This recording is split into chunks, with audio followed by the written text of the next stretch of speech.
Assalamualaikum warahmatullahi wabarakatuh. Bertemu kembali dengan channel Ibra Fatih 18. Saat ini kita akan berdiskusi tentang invasi Mongol ke Jawa. Saya yakin para pemirsa sudah pernah membaca atau melihat video tentang invasi Mongol ke Jawa. Dan saya yakin juga bahwa Anda sudah tahu bahwa Mongol ketika itu adalah bangsa superpower yang telah menaklukkan hampir separuh dari isi bumi. Kekuasaan Mongol saat itu membentang antara Eurasia, Asia Tengah, Asia Tenggara. Salah satunya yang tercatat dalam sejarah adalah mereka menaklukkan Vietnam pada tahun 1258, menaklukkan Turki pada 1260, dan Baghdad sebagai pusat dari Bani Abbasiyah, kesultanan Islam, kekhalifahan Islam yang saat itu menjadi mercusuar dunia, juga dihancurkan oleh Mongol. Bahkan mereka merambah Mesir, India, Polandia, dan Hongaria. Dengan keberhasilannya menghancurkan berbagai negeri saat itu, Mongol masih mempertimbangkan untuk menyerang Jawa. Perlu dicatat juga bahwa Kekaisaran Mongol saat itu dikuasai oleh bangsa Mongol. Mereka mendirikan dinasti Yuan, akan tetapi berada di Tiongkok. Kemudian pada tanggal 13 Mei 1293 mereka mengirim pasukan ke Tuban, Jawa Timur, Indonesia. Apakah yang melatar belakangi pengiriman ekspansi tentara Mongol ke Jawa ini? Ini bermula ketika Kublai Khan berambisi untuk menaklukkan Jawa, karena ia beranggapan apabila Jawa telah dikuasai, maka negara-negara atau bangsa-bangsa atau kerajaan-kerajaan di Asia Tenggara akan dengan mudah mereka taklukkan. Maka dengan sangat percaya diri, pada tahun 1292 Kublai Khan mengirim utusan yang bernama Mengci kepada Raja Singasari. Singasari saat ini berada di Malang. Saat itu Mengci menghadap kepada Prabu Kartanegara, Raja Singasari, menyampaikan pesan Kaisar Kublai Khan agar Singasari tunduk kepada Mongol dan mengirimkan upeti. Namun jika bangsa-bangsa lain seperti Jepang, Vietnam, Thailand, dan sebagainya tunduk tanpa perlawanan, Singasari malah menghina Mengci atau utusan Kublai Khan ini. Mengci kemudian diiris telinganya, kemudian dicap di dahinya dengan besi panas, di mana saat itu cap tersebut biasanya dipergunakan untuk pencuri. Mengci akhirnya pulang ke negaranya dan melaporkan kepada Kublai Khan bahwa bukan hanya surat yang disampaikan oleh Kublai Khan disobek-sobek, tetapi juga ia diiris telinganya dan juga dahinya dicap dengan besi panas sebagai tanda bahwa Mengci adalah seorang pencuri. Mendapati hal tersebut, tentu saja Kubilai Khan yang merasa sebagai negara adikuasa marah.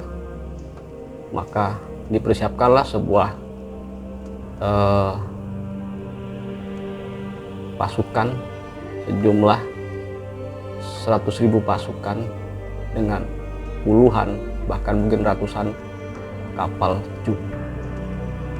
Di lain sisi, ketika itu Adipati Kediri, yaitu Jayakatwang, memberontak terhadap Kartanegara, Raja Singasari. Dalam pemberontakan tersebut, Kartanegara berhasil dihabisi oleh Jayakatwang dan bubarlah atau runtuhlah kerajaan Singasari, kemudian dipindah ke Kediri. Menantu Raja Kartanegara, yaitu Raden Wijaya, berhasil melarikan diri ke Madura. Ia bersama beberapa orang pengawalnya, salah satunya adalah Nambi, Lembu Sora, dan Ronggolawe, meminta perlindungan kepada Arya Wiraraja, seorang raja bawahan yang berada di Madura. Setelah itu datanglah pasukan Mongol ke Jawa. Mereka merapat di Tuban, lalu mempersiapkan sebuah penyerangan terhadap Singosari. Maka kesempatan ini dimanfaatkan oleh Raden Wijaya untuk meminta pasukan Mongol bekerja sama dengan pasukannya, yaitu pasukan Majapahit. Ketika itu masih belum berbentuk kerajaan. Majapahit saat itu masih berupa sebuah desa, tepatnya di Desa Tarik. Para sejarawan ada yang mengatakan ini berada di Sidoarjo, ada juga yang mengatakan di Mojokerto. Dengan diplomasinya, akhirnya Raden Wijaya berunding dengan para jenderal dari Mongol ini untuk melakukan kerjasama. Raden Wijaya juga mengatakan bahwa Singasari yang sejatinya akan diserang oleh Mongol ini sudah runtuh, digantikan oleh Jayakatwang yang berkedudukan di Kediri. Akhirnya serangan tidak lagi ditujukan kepada Singasari, tetapi dilancarkan ke Kediri yang saat itu dipimpin oleh Jayakatwang. Ini sekaligus sebagai ajang membalas dendam bagi Raden Wijaya karena mertuanya telah dihabisi oleh Jayakatwang dan kerajaan Singasari diruntuhkan.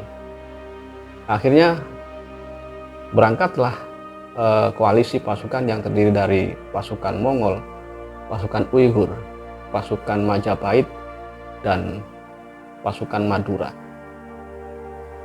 Saat itu terjadi pertempuran di alun-alun Kediri, kemudian pasukan koalisi tersebut berhasil merangsek dan menjebol istana Jayakatwang, dan pada jam 2 siang akhirnya 100.000 pasukan Kediri bisa dihabisi, sedangkan Jayakatwang dieksekusi oleh tentara Mongol yang kesal karena mereka merasa terhina oleh orang Jawa.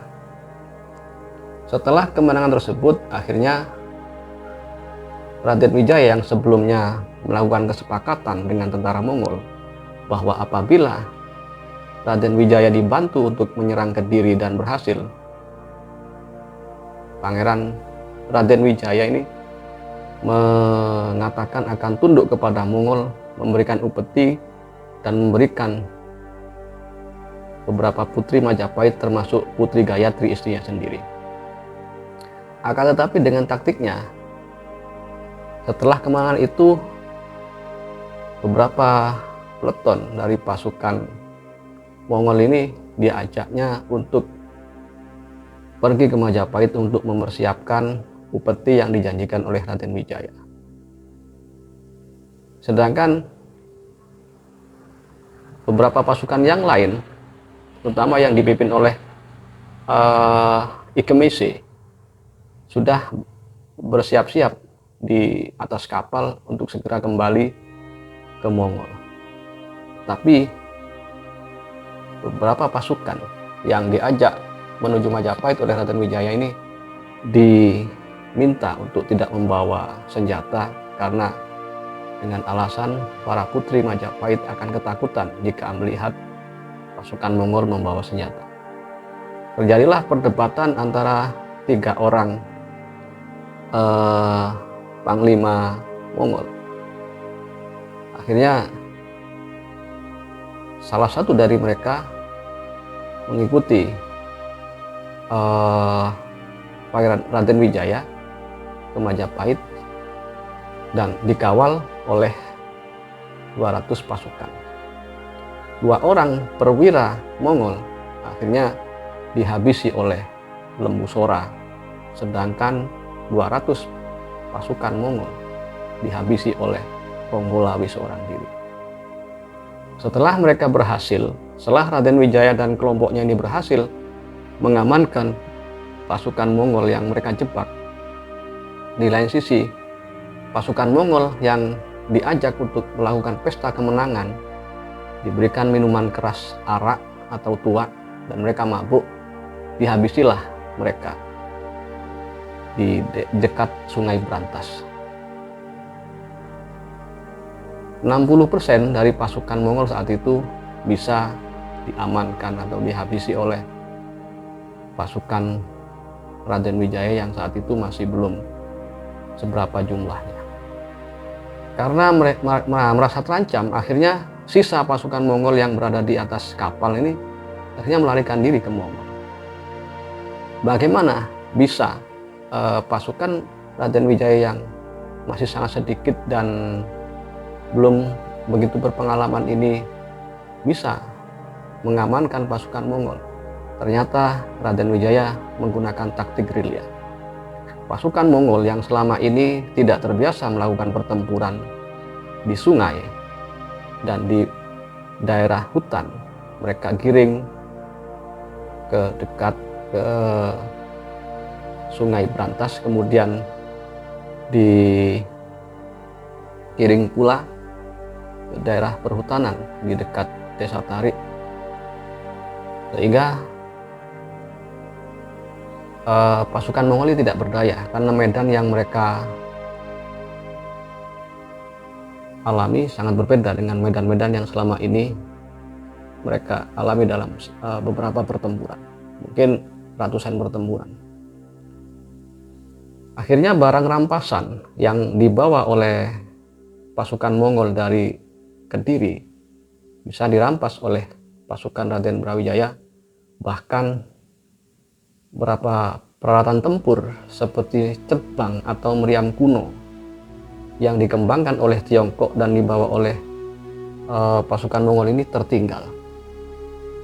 Nanti pada akhirnya ketika Majapahit sudah berdiri, cetbang ini diteliti oleh Patih Gajah Mada dan timnya, kemudian dikembangkan sehingga pada masa Majapahit di Nusantara telah memiliki meriam atau cetbang yang mana amunisinya mereka tiru dari sisa amunisi yang dibawa pasukan Mongol dari Cina.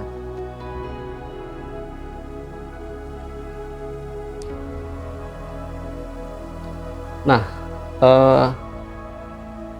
kesepakatan antara Raden Wijaya dengan para petinggi pasukan Mongol ini dilakukan di sebuah situs, yaitu Raus Pacinan yang terletak di Gempol, Pasuruan. Saat itulah pertama kali dikibarkan panji merah putih khas Majapahit yang kita tahu saat ini menjadi Sangsaka Merah Putih.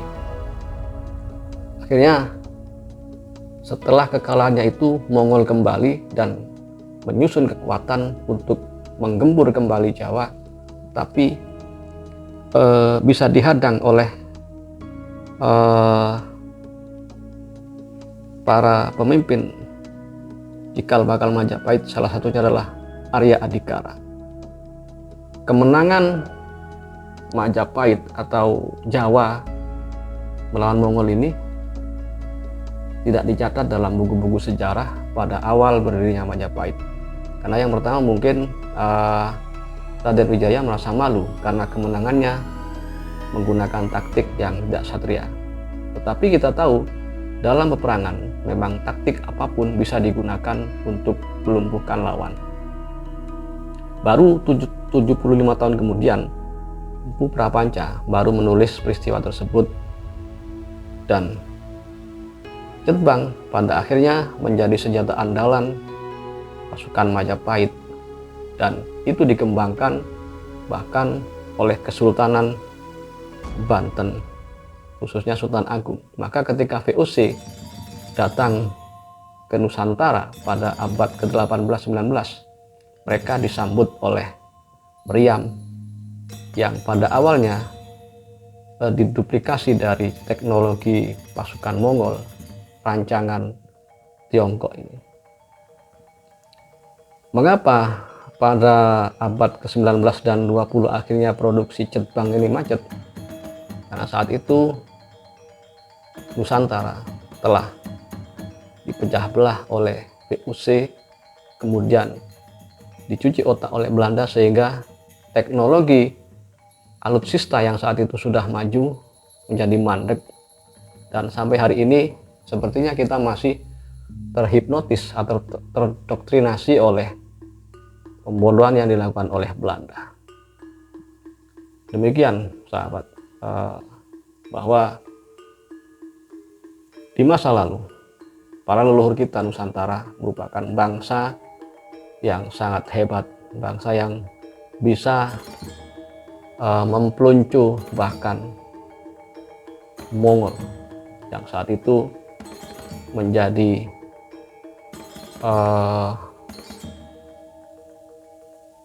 momok bagi dunia, mulai Eropa hingga Asia. Maka dari sejarah ini kita harus kembali membangkitkan rasa percaya diri sebagai bangsa yang besar, bangsa yang hebat, untuk menyongsong Indonesia yang sejahtera. Dan melihat sejarah ini, bisa jadi pada akhirnya nanti, dan bercermin dari Taiwan, bisa jadi Tiongkok akan mengulang kejadian ini, dan mereka bisa jadi menginvasi NKRI. Demikian diskusi kita kali ini. Silahkan berkomentar, berdiskusi, tentu saja dengan ilmiah, dan tentu saja video kita kali ini, diskusi kita kali ini sangat tidak sempurna. Oleh karena itu, tambahan, sanggahan, dan kritik sangat saya tunggu. Assalamualaikum warahmatullahi wabarakatuh.